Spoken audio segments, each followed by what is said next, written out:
Mayam Kromzari, the Navy Impact News, Raz Nongthongbnam, Manung Hutna Hariba 360-degree analysis of news and events, Mayambu Taram Lokchari. Sports ki, Sanabagi powerhouse ni Hainariba, Manipur, or Manipur gi, Sanori Mayamsi, among the Tongan filter, Sanori Mayam de Legre, Adobo, body building Hariba, Masana, Sidasu. Manipur gi oina di koi masana koi sanarose mayam de lebne adu koi media da toina highlight of what patagi haigadra mayam na khangna what pagi mam di tari adu maru ina hariba body building masana si Manipur gi soil da kadai paw magi film se leiri bage adu ga masigi contribution a powerhouse ohna bagi hona bada contribution a kyam chauriba adu ga maru ina hariba body building gi masana si da koi nupi sanare mayam so tholok panina nupi sanare sing gi condition natraga makoi gi khudongcha daba natraga makoi advantage na kari kari ori bahari ba mayam si khana ne gi damakta aduga maroina handak September gi tarik ani dagina nipan phauba Bhutan gi konung thimpu da pangthoki ba yangkhairok suba Asian body building championship ta koi gi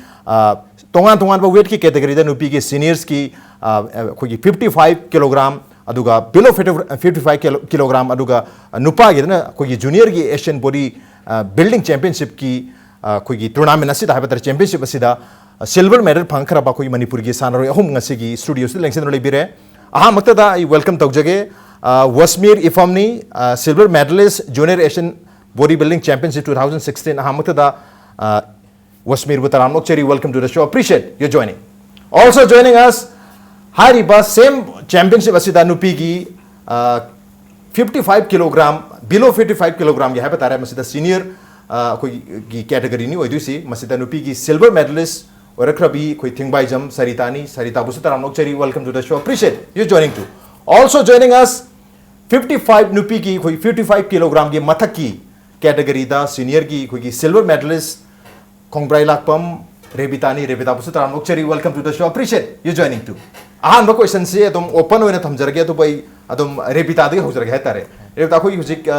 koi sigi masana sida body building ki masana sida handak Chapir Remamang su Karak, Sumaina Koi Tongan Malim Ginatar National Gi Takta, Koi bodybuilding gi championship Yam Jobiramani, Atu Handaki Tempu the Cholo Bhutan Gisina Kam Yamna Rebita gi career the Hatare, Kam Yamnamasi, Maru Oen can be Adu Handaki achievements, Koi goal Yoda Bugi, no Itabali Brakari Kari Kitang Hawaris happy. I Handaki competitions, the step Pungzerpa. Achievements na ai khwai dagi chawba achievement ni ai bronze lawjagre world championship ta adagi Asia da bronze lawjagre the silver handak isna level ama ka khalak pajai gold gam nakna ba level ama ka khalak jai nungai ba phaujai aduga ai gold mak lawjaga su khoi gold silver bronze di chapmane kitang kitang dane khenare ise ada gold silver bronze di ai gi side di chapmane na lawe ada numitugi performance sai tare kainom da soi be adagi chapmana ba body je nong da kitang hakjang nungai ta be kitang khong slip sakhi be adu da loina mak lomnor pangak tane na ahum mak se medalist gold silver bronze ai gi sai ta di chapmana lawe ada ai gold mak log su silver medal sina ai gi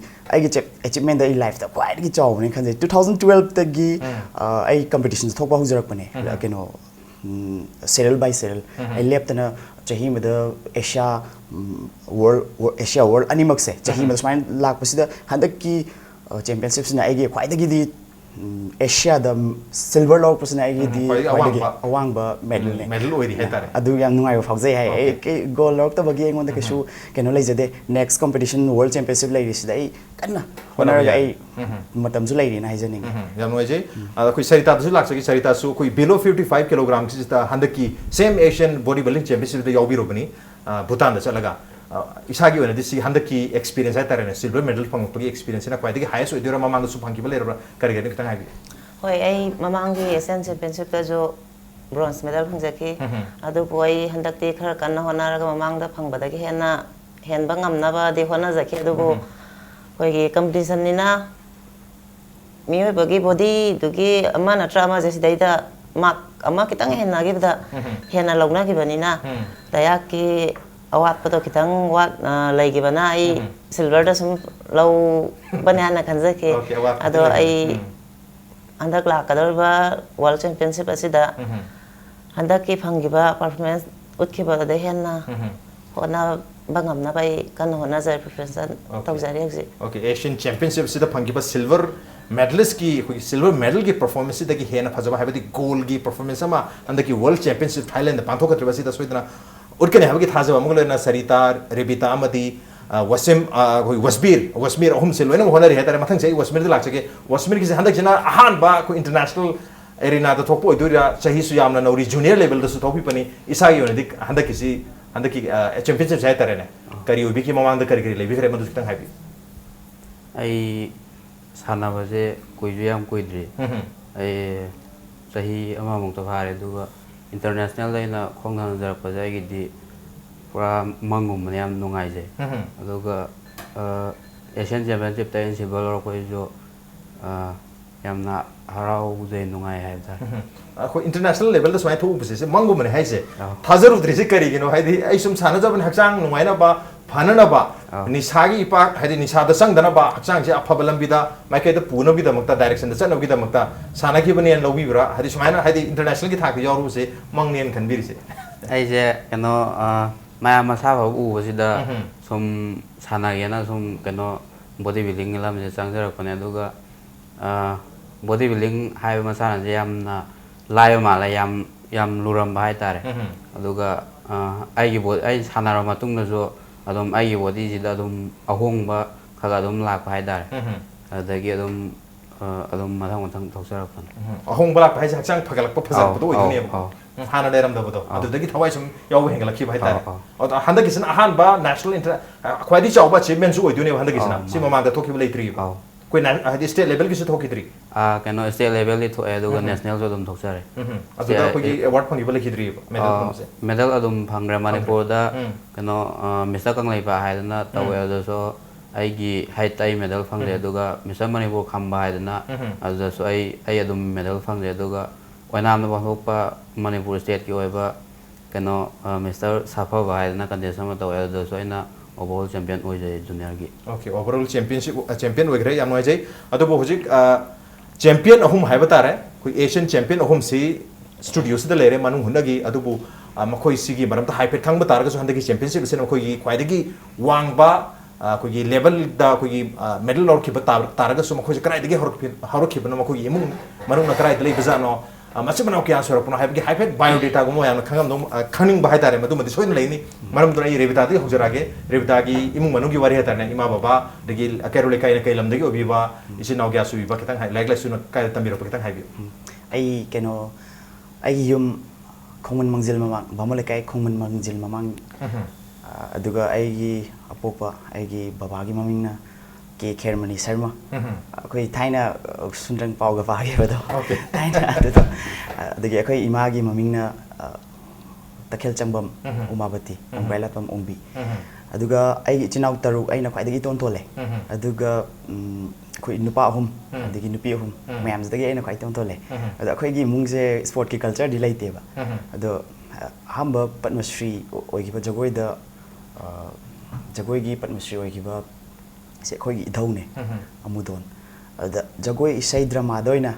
okay हेना केनो तवे पामजबा अदुगा Mhm. ऐसे इसै सु यामना केनो तवेबा पामजे दही अखोई होजि gym सानाबा कोपदा जुवेट अरुम्बा मयाम थादरगा संगोतना खोनजि खरा केनो तौ गिटारगा सु ऐ सुमाइना तौरमनते लाइफ की टर्निंग पॉइंट मयाम दगी ऐ सुमाइना चेंजेस लाक्तारगा सु थाइना ऐ केनो लाएबा सैक्रिफाइस मयाम दगी सुमाइना लाक्तारगा सु थाइना ऐना केनो यावरमी song competition dance competition ma'am याव कंता कोई माना कोई बाहोइन दी इशाई शाहनिंग बगुम्बा culture की लाइन से तोहनिंग बा अदगी आइना तोहन मंगनिंग बसिदा अदुगी पोतो आइना talenty inborn लेजतारगा सु आइना दी मु साना बखनबा फुनबा तिनबा दुमाइना पामजबा आइगी इसागी चाही तरे निपान अदाइदगी अदुम साना हौजरे पिङाइदगी दगी आइसी आइगी इरेंग इमानबदसु आइगी हौमिनरपद हाइतारे हौमिनरपसदा आइगी केनोसु लेतबा नुपी इंदा लेतबा हाइतारे अदे उ खरा काने मी नुपी की लाइदि साना बखपदुदा आइदी इमानबी लेतमिना केनो खरा कबाती खरा सानानी दगी अदुमबा खैगी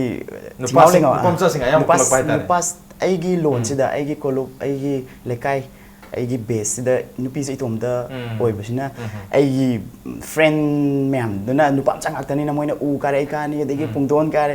adegi charu da sanare adumba ma'am दो अदु तैना लाइ अदुना इसाना जो आइजे पामजैबा स्पोर्ट से अदुम पामजबा खोइगी हेक ममांग द इचम चम्बा केनोगी जिमनास्टिक की केनो अमा लेरमे hujikti matam gi matung ina han loi sale ozado ahoi hek mamang dagi gymnastic academy macha ma lerme adu mayam na senior mayam ai angang oiba senior mayam jina sana khona dana dagi man hundra taw mayam do ai yam yawning bado adu moina mattress ka macha am go yawdo aina yum jida mon gaje putho ga ina sana yawi ne ba koi mana di sana ba yaw ya roi khop ya roi nang larik to soirani kholani dumai haiba adu chai ba ngang ba sum to ba ai na dim nong ala adum chai dei ne adigi khupang naga thadana se fudoine keno to like to soira kani nang heng huzik yam nauri kholi hina sum koi man hoina hai ada adu su aina sana ning bodo adu uraga drive oi gi bai tare drive myam do adum u bodo adigi ai se mathang mathang line sum torok podagi gymnastic tagi di horok pane ai adu haina moi gi marakta senior marakta sum yarok podagi mathang akhoi hockey gi coach ama akhoi gi hek mamang da pabung sing ne khoi gi tombi sharma na gurumayam tombi sharma do hockey gi coach state coach to khoi pabung sing sina ma icha di kari gi sanaba da so yam na pa mi kari yauro en taraga taekwondo da pusale ai je taekwondo gi yauro ai tha pha do ban mi ni khatangai keno se taekwondo se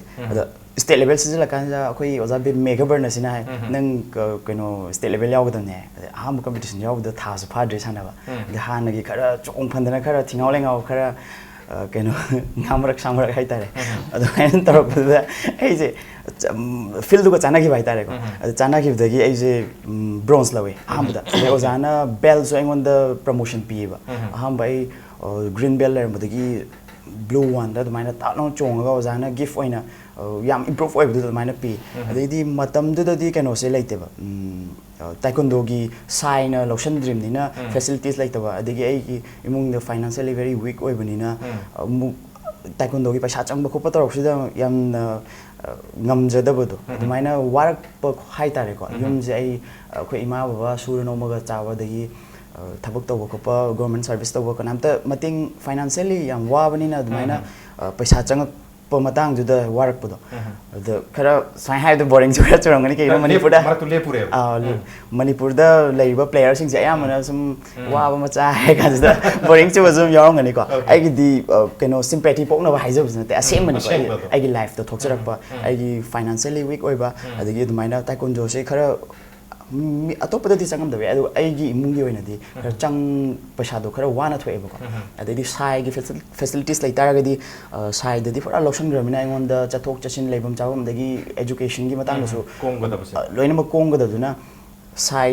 yawba thira kan da sai taekwondo gi sai na lotion da na boxing da change ba akoi kaka sing le boxing di sai da leibni ko ne ai pam de kai gino da ai ni kong chin bu da pam ba do martial art boxing se martial art ching adu tar so adum ba type ki na ta ba aina da chinese martial art ke wa ta ba adum ba da pam ja ba adu da mai tar ga taekwondo se da gi ai se boxing se pam da na hai tare ko adu smai yaure adu chahi mu pharaga ai se national gi kano ma khale sub junior gi adu chat khidana ai dum to e ba matam khar lepe lepaga ai larik su dum tawi kai no da like tau di sana to oni haiba ma yauri ba akoi ma hoina kai no da like hujik matam da like yaw da ba yatre maina adugi aki basu leiba de matam khara to ore dagi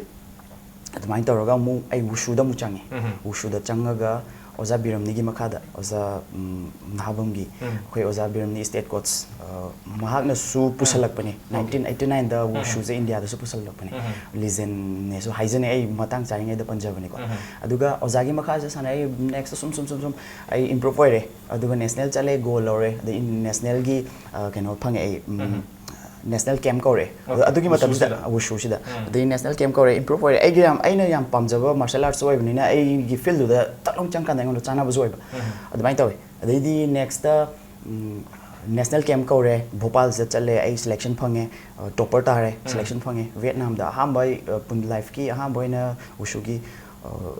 international championship da I participate to phange Vietnam da the Vietnam da I ham da I di proud confidence ne ba ozana hang ta nang adu ka tare ha fudat la malore fugai ma lore kan adum bagi khara confidence lai jai so han da gi admai le kan da loi fudat lo doi ni sine oza da so ai mathang kan Sarita da su kan su Wasmir su la ke dra hoji wusu se da ki amu karam na hoji ki situation ha ke dra hoji ki khoi body building sa la ki bai si so si is da gi ai se muscular oiba nupise hujiki ai semi final sida taba Chinese nupise na am boy na uiba ada magi ai semi final li change do semi final changa matungda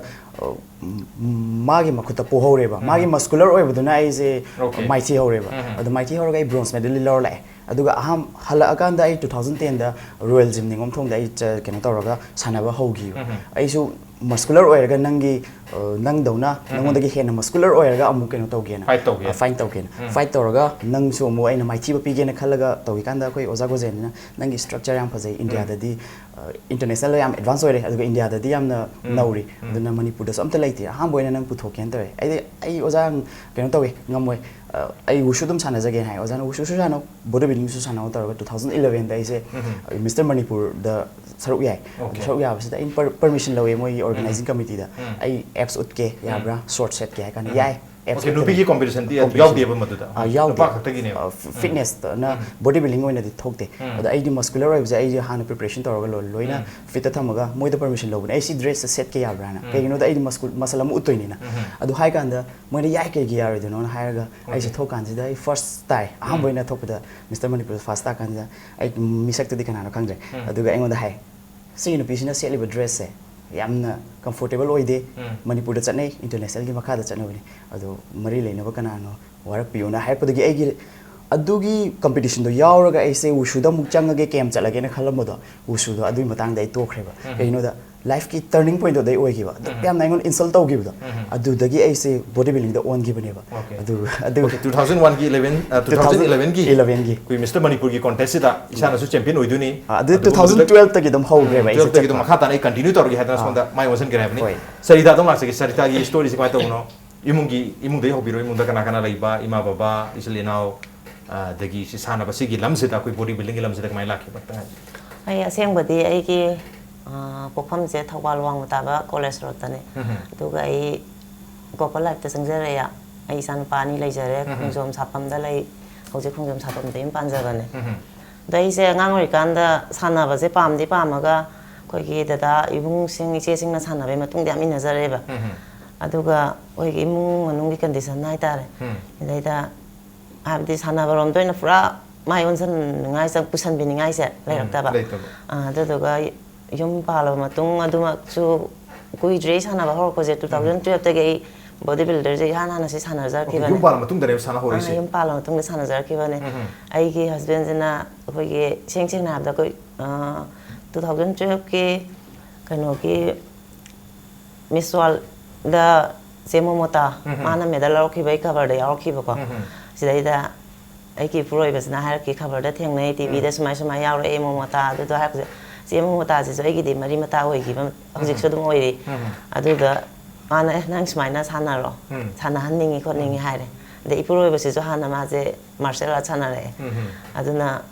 mana aingon do na ai di sana ba de have the government gi thabak ta hoda bani na mana iba mana so ai iba ni mak sana mina ba di adam ni na nang sana ro imung manung na ma de kai no hona ge dung ngam na ba hona ge sana ba je hauron haire cover da thengna gi ban mi si de no ngam ba de ana ai je thawal gi royal fitness academy ko lai khidra ba da ke na gi gym ji da pure adu ka si da sana ba hauro kholo na sana ba haura do ham ba da di ko gi lai kai gi hai ta re khungang gi lam oi bani na nupi na maung na smai na ma pan tho sana ba si oi roi mana to je phaja de khote sum yam ngang nei ba ko ngang na ga su khoi ki ai ju sat lu ra bani na tau ra bani na ai na khoi na ngang na ri do da mai pak po oi ge ma khoi na ngang na ri du ngang na ba du na so ai hojik mai pak po ngam ba nya na su kan je ha ba ti moi na ngang na gi du ma tung ina ai tau ge hai na khan gi ba ai wa khan do adu na ngasi di miyamna kajik khangbi bhai tare adu oi ja ra ibani aduna hauji imung manung na choi ngon da pura fun support oi bi adagi ai ki puroi bagi ming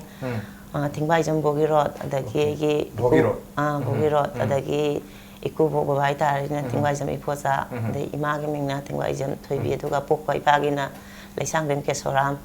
de ima gi na laisang ngam bi okay yam inspiring oi waring hai tare koi mo wara kan da yam theng na hari anga oi sanar puna te ba mo wara kan ji da smaina koi cover da u badagi koi ju to bi ai na hai dana haugi bane do taseng na ngasi gi koi muscular oi ba structure si lang no da hadi chahi kya mung changki chahi de changi or mai to bi hoi ai sahi auji oi rei je sahi mari ki mamang dagi sana ko de na oi banga ma ko ne okay mamang chahi na han ba koi chumaina contest thok te ai je 2012 tai hek sana ba hok ko dagi first miss kang lai pak thok cha tra dai da ai silver medal lok je okay aduga thangna na next year 2013 da jo miss kang lai pak da ai silver logi dai national gi championship ta jo ai 5% lau ra dai 2014 da asia gi kano da Macau da sinagi Macau da pangthok ki ba dai da kano 5% da gre aduga sahi du makki world championship da ai participate tang tawre medal lau ba ngam jaki tra aduga mathang 2013 da Mr. Manipur khamba da ai second silver lau jaki aduga 2015 sorry Kramalika 2015 da 15 da Mr. Manipur khamba da ai kano lau jakre goal lau jare adagi state level da national level da sati kano da sati sugar classic da goal lau champion vi jake ina open category da adagi Asian championship 2015 je dai da silver medal lau re adagi world championship da ai bronze pang jake adu kandak sahi ki oina di koi gi inter district da ai champion oi jare adagi kano da Miss India Mumbai da pangthok ba 2016 gi ti da soi champion oi jai aduga handak Bhutan da pangthok ki da soi silver medal pang jare pang heta koi gi silver gi koi medal tally se life ki kari da yaman gi dana masi ithokpang mathok ta duri na targadi hengse lagdi isana so ningjing bada wara ne tar yam gre tar Wasmir dong la se Wasmir gi di koi horokum hai tar na isagi simple icham cham ba vibrate amoina imung da kana kana laiba isil no kya suba ima bagi mingna kari kari oi ba duga yum na kara di no sana kono ho gusi ko horokim na dukta habi masai khara budi hai gre sana ko horok paisi ko ai popi bagi mamingna Abdul Salam ko duga ai popi mama gi mamingna Mamta begam ko aduga ai le phamna urup awang le kai de gine karau kendra aduga ai gi sana akoi gi ichinau jina manga ne aduga nupi ani nupa ahum aduga aina ani subane okay aduga ai gi sanabamna Kanjipur da laiba Kamaipa Fitness Center habe dai sanajabane aduga aina sanaba sida khong thangda leije ama daije masaba ba yam pam hai tar aduga akoi Manipur laiba Muslim gai ayambana kano Muslim goi makte haiba na jade aduga khurama goli chaba oina loimak mina ubase mina ubase adum tau hai tar aduga atopa community na jo adum akoi Muslim gai je moina tauriba character kano duna adum nusi da usita ba hai tar aduga lairiba naha sing ji jo adum nisaba sa saga nisagi ipak ta taw ga laiba adum moi gumba lai mayam jai kitang ai gi wakhan anga moina ai wakhan da chum thok chage na adum khale aduga aina haksang phan lairaga di aina haibadu so adum moina tabi gan aina nisa sa ga lairaga di aina haibadu adum tabi ro ana body building gi lam ji haksang phan lairaga moi gumba lairiba nisa sa mayam je chum thok ke na khalaga ai body building ji da khong thang jar pane aduga ai hoje class 10 pass tore aduga class makha dum tamthari class 11 Little Rose senior secondary high school ji da Kanjipur da laiba school ji dai class 11 adum tamjare okay yam inspiring oi story ni hai tare ko gi chak chagring amana ko gi bukham ama pramang hali haibadu madu ohen ba yadi habi wakal onda ko mayamna phatra unari basi masi aseng manate ai guma Wasmir amasu Muslim community gi leibe ya aphaba masamo phaba koi tinjang kajang daba nisha cha daba yamna aphaba makal gi tamjene oi ba misaksu Muslim community oi ba ya habasi masi example oina set tamnu gi tamakta Wasmir na changsel pun yam na oina adu hek tholok paga magi determination passion si yam wang manina hek tholok paga handak chegi Asian championship chalu matamda mangda laiba medal amadi trophy si puraga ko gi silver medal lorgal I have tare second position da masima gyam chokthok chan yani Manipur gi oina Manipur gi Muslim community sing gi oina Manipur pumba gi oina on the not brem tano ge break matung da koi sanore hunga sanaga da wa fa mayam le jeri break tam thonjara ke impact nispe me ta The first urban cross hatchback, Datsun Ready Go with 800cc. Sumnatagi lak aniga lising ni punipan piba car asigi features singdi ground clearance 185mm, boot space 222 liters, power steering, mileage 25.17 km per liter, immobilizer. Book to bihoro gari asi ngasi mag showroom da laktuna leire. Test drive kidamak lengsin birao Island Nissan near Standard Robert High Secondary School, Kanchipur, Imphal. Datsun Ready Go. Radiant Tutorial Yumnam Lekai Imphal, run by well-experienced CBSE school teachers. Admission open for Class 9 and 10 CBSE Summative Assessment 2. Class starts on 6 October 2016. Class timing 4:40 p.m. to 7:40 p.m. Subjects offered: English, Mathematics, Science and Social Science. Features: regular unit tests, study materials, MCQ and study tour. Van service is also available. FI tutorial for CBSE, Kaisampad Hodam Lerak opposite Tidim Oil Pump. Admissions open for SA2 for class 9 and 10 CBSE students. Course durations: 3 months foundation and 1 month revision. Class shall start from 7 October 2016. Last date of admission 3rd October 2016. Limited seats only. Subjects: mathematics, science and English. Contact FI tutorial for CBSE, Kaisampad Hodam Lerak opposite Tidim Oil Pump.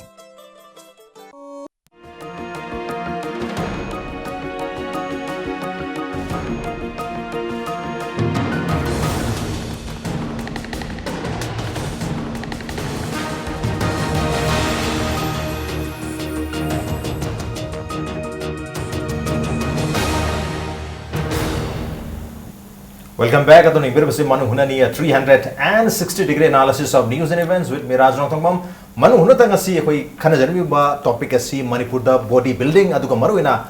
thasi gi tarik ani de nipan phawba Bhutan gi Thimphu da pangthok ki ba yangkhairak suba Asian body building championship ta tongan ba category nupi gi ani adu ga nupa gi category amada silver medal lor kharba ko edum no pasanaroi homni koi ngasi unajar musi mathai ko sije Rebita da dum lak jage Rebita ko ismana national level dan tagi international maruina mapanda sapa matam da ko gi diet poiro natraga to pa fitness poiro maruina diet hai tare diet and supplement mayam hanabale ko diet se yamna marui at the same time ko diet se yakta na supplements yam marui habi wapum sulari aduga ko gi atopa hidang na singba kapagi wapum ga su hek ta adum sulai adum dilam dong mande koi wakanda koi manipur gi tamam haina bale koi manipur di lai raba state mo ibne sanro sing si sauri thong sara yo thang bane maramdana koi natural diet sina adum oram dong male adubu koi international level da salfu matam da koi chajari ba natural diet khara sina adum ya bra diet ki matang sida kari habini koi internationally tholok matam sida diet ki matang se in hygienic bati koi international level da national amadi state ki site di hygiene right international level da haitare koi aigi for example aigi ishagi body weight se 50 weight di protein gram se 150 gram double time chabagi kenole adu yerumom da yariba gram se yerum se natural ni ada yerumom da protein ki gram se 4 gram only 4 gram se 4 gram se 150 gram natraga 100 gram lot tawna hona the yerum je sum yam chawa chara ne na stomach da problem lak tum da gum adum lakani hojik anova haitare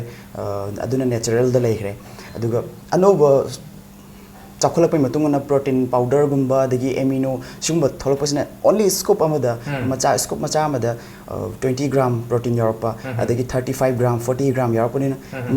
ising da kitang thilaga shake tawraga before workout salang thakchale aigi phangbam thokpa protein disu phange ai natural diet adagi mana masing chage su phange adugumba chakholakpa su mayam le aduma su da yatopa site da chakholakpa ai European se yam ling bodybuilder de ado European adagi America moi se yam ling base moi ka competition tawna gi haita di aina somda natural diet ta khatang sain taw sidi yar adagi moina chaba nutrition adagi karamba afaba food adagi nutrition sing je akhoi su search taraga ado Manipur sidi India gi site so adagi lairaba state so banina koina phangda kanda supplement makta chen taraga so koina pu balakpa atang boy tarsu amadagi ama puthok pushin tawraga donation bu tawraga koina ngamna honaraga matam changna chelani aduga moiga competition tawnaba moina chawa poto akhoi su foreign dagi oiro ꯆꯦꯜꯂꯒ ꯑꯩꯈꯣꯏꯁꯨ ꯑꯗꯨꯒꯤ ꯃꯣꯏꯅ ꯆꯥꯕ ꯄꯣꯠꯇꯣ ꯆꯞ ꯃꯥꯟꯅꯅ ꯆꯥꯔꯒ ꯑꯩꯈꯣꯏꯁꯨ ꯀꯟꯅ ꯀꯝꯄꯤꯠꯇꯣ ꯇꯧꯕ ꯉꯝꯅꯕꯅ ꯑꯗꯨꯝꯕ ꯑꯋꯥꯕ ꯃꯌꯥꯝꯁꯨ ꯊꯦꯡꯅꯔꯦ ꯐꯥꯏꯅꯥꯟꯁꯤꯌꯦꯜꯒꯤ ꯄ꯭ꯔꯣꯕ꯭ꯂꯦꯝ ꯑꯗꯒꯤ ꯗꯤꯜꯂꯤꯗ ꯑꯣꯏꯔꯣ ꯑꯗꯒꯤ ꯃꯨꯝꯕꯥꯏꯗ ꯁꯥꯟꯅꯔꯝꯕ ꯑꯣꯏꯇꯥꯔꯗꯤ ꯅꯨꯃꯤꯠ ꯅꯤꯅꯤ ꯍꯨꯝꯅꯤꯗ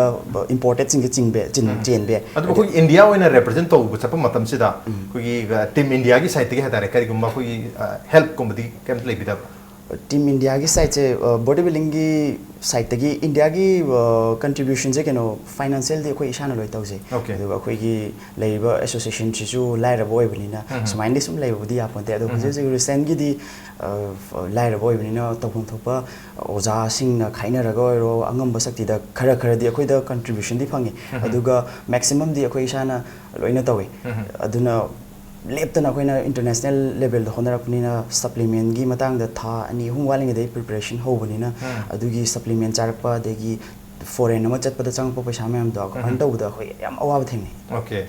मयाम से लोई इसाना बेर तौबनिना चाबदगी चटपदगी लोइना अखोय यो थांगला हचांग फनबा खता ngasi हचांग फरगा अखोय मिस्टर थोलैबा मयामसी नत्रगा कोई championship the body building championship थोलागा ngasi silver medal लौरैसी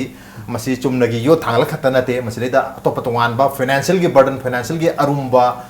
social stigma मयाम की अरुम मयाम से थांगलागा ngasi हाइरिबा मेडल मयाम से लौर लाक्पिउनी सरिता द लाक्सगे अखोगी सुम डाइट की ओइना हाइतारे डाइट तसु अदि ngasi इसाना लोइनामा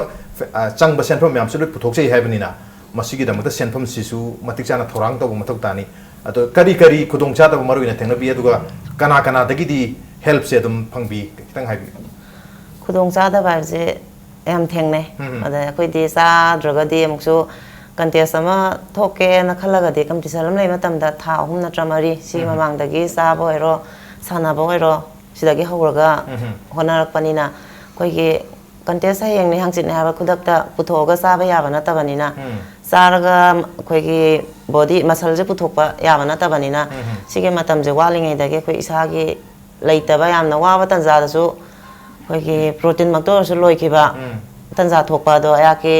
जिम की प्लेयर सिंग अमदि आइगी मानबिसिंग हाबदि इवेंट सिदा पुनमिनारुबसिने आगे हंगे अदुगा आइ सि जे मवाले सि खरा नोइदगी आइगी सि लौर कांदा पीगे दे खरा कनो तौबियो खोलो हारगा समाइना लौथोक लौसिन तौरगा चाबा मेन खतपसु यावे अदुदुगा अखोइगी स्टेट की साइट की मतेंग केम फंगबिदबरा स्टेट गवर्नमेंट की साइट स्टेट की साइट दे मतेंग ngasi bokta keimta phangba laitre akhoi masana sida de ai ki oina de keimta phangjetre state की साइट के रेबिता की स्टेट की साइट की कैसु फंगबा लेते ai जो बिकाइ निगाइ ngasi की मनु हुनगी प्रोग्राम सी मणिपुर गवर्नमेंट की मरे लेर डिपार्टमेंट की मिसिंगना अरि कोई स्पोर्ट्स मरुइना कोई स्पोर्ट्स सी मणिपुर की चीफ मिनिस्टर सु पाइबी बनी मरमदना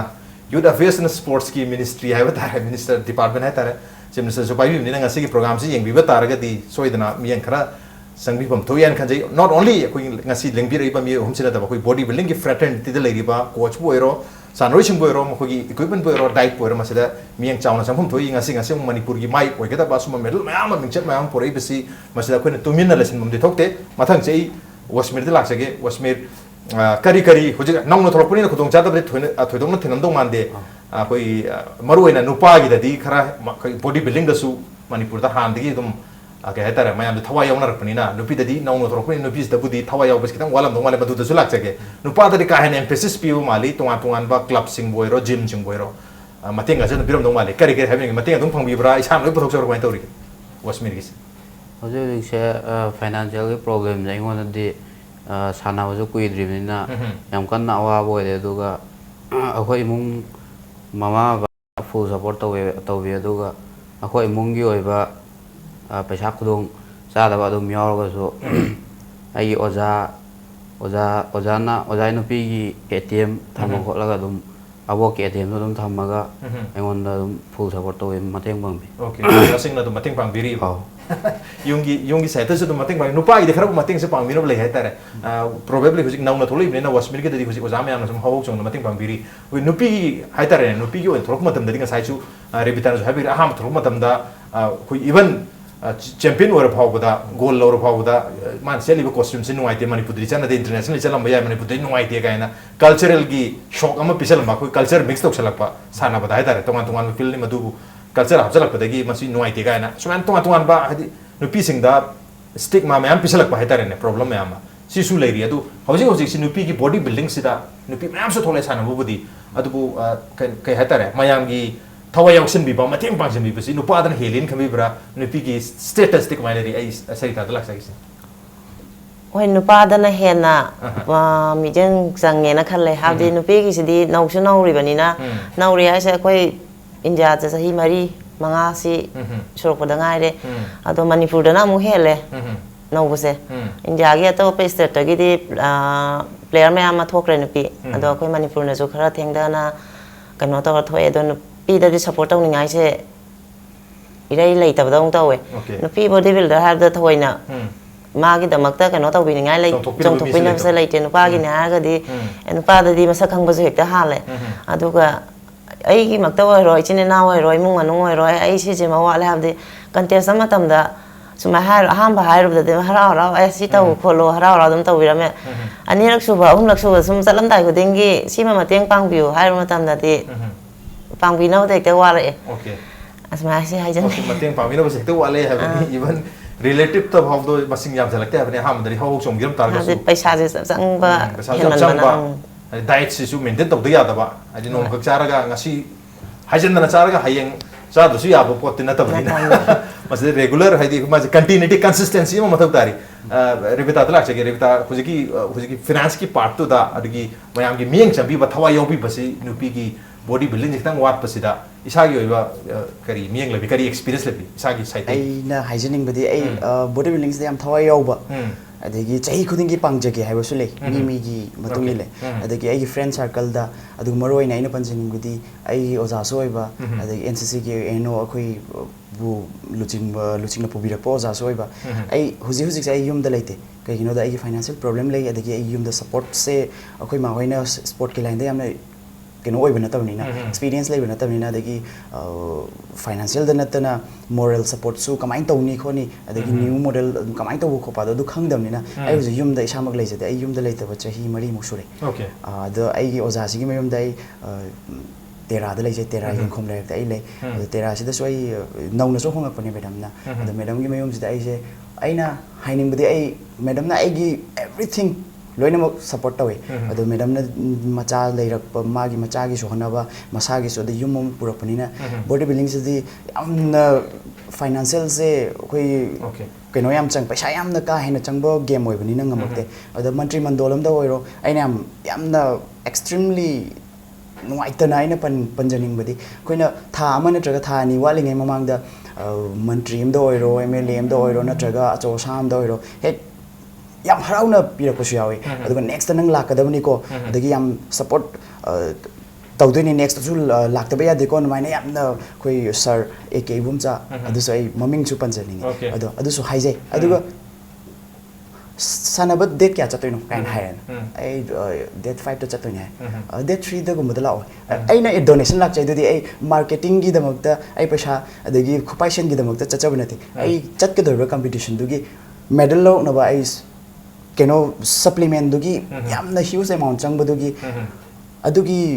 mateng oina ba na ai chatpane ado chalamdai da lao kai ma adum banungai taba dai chalamdai da ai di paisa ko paisen di yaurga ai adai marketing to su ai ada charge su chara hela hala su ai di only ai na target to ai gi chatringai warning gi preparation chahi tha mari na traga tha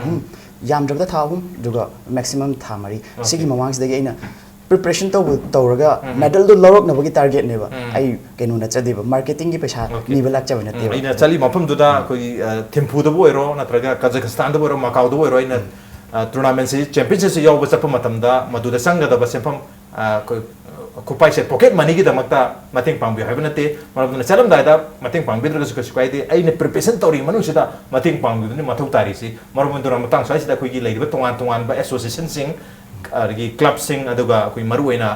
Manipur government amadi koi gym sing sina nupi sing da su ka hana mi changbi amadi mathok tari adu matang da koi somaina koi trophy lor pa tar na koi chalu basida championship amada medal am lor basida koi phangjar pa mingcher khata oi bra masida koi tongan ba monetary oi benefit matam khargi oina igonta ka tare mateng pang ba ya ga ba sen ga di dum khara dum phangbi bra madu su dum kona bangam da bra mai to sen gi mateng de ko national radi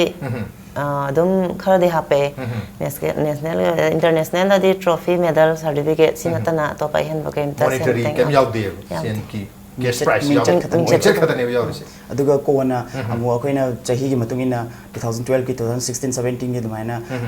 sport department da adusu pikna sha akoina incentive award tharaga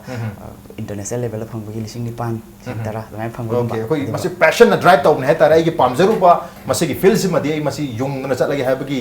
apam janman moiduna sel kem da leta ba taraga su wai to wasin tawraga ngamna ba masi honaraga ngasi international gi level da su chor ba koi laurel hai tare mixer mayam laurel lai bani aroi ba sidai wasmir da lakche ge wasmir hojik asian championship sai gi laurre koi gi silver medal lobi re ko adu immediately hojik kari kari plan every future plan hai tare ne lagadru ba numit kharani tha amani sida kari kari preparation to biri ai hojik kano Thailand na bangtho ko doriba Mr. World si da mak tiam konna preparation to jai aduga Mr. World si da ai gi state Manipur amadi India ai ikhungang irega ge da makta yam chawa mingchat purak ke goal or ke heba sa tham goal lor kani habagi thajab se kyam positive or kyam strong hoy anda ke sida ai yam kan thajab tham yam kan thajab tham am to action ulagi habani wa wen ngangaro ge action ut ke habani aroi boina ai Sarita da sulak se ge hairi ba ku gi November ge tarik 19 dagi na December ge tarik taruk ba pangtho ko dori ba Thailand da pangtho ko dori ba sigum la world championship se Sarita saru ya ga dori ni na kari kari to biye khan bi kari to biri hai ta ikoi dana Asian championship ta thengnagi ba ai gi kaino da category da thengnagi besing adagi mamang da thengnagi besing sungsoi dana world championship ti da thengnagani ana khalle adai da ai na thengnagi ba da ingon da wat ki ba soi ki ba moini hen gi besing do aina uzara ki ba sing ado menkhat pangam na bai hojik preparation kana tawjari adu khanda ke world championship ta dei soi dana gol lorok pangam jage amadi Manipur gi amadi India gi mixer pangam jage hana mayam dagi vorni jare okay yan mai Rebita ki sai bi romu world championship se chatore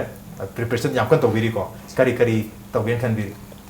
ai world championship ki damakta ai halakpadagi dum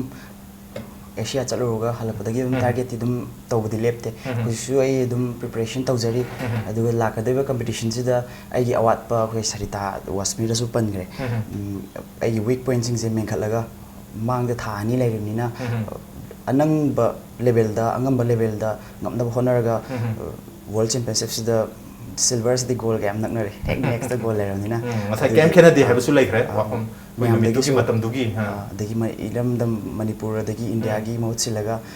chat ka dor competition sida ai shu hona jani aduga mayam gi support su pamjai aduga aina haijaning badi support na tana mayam na su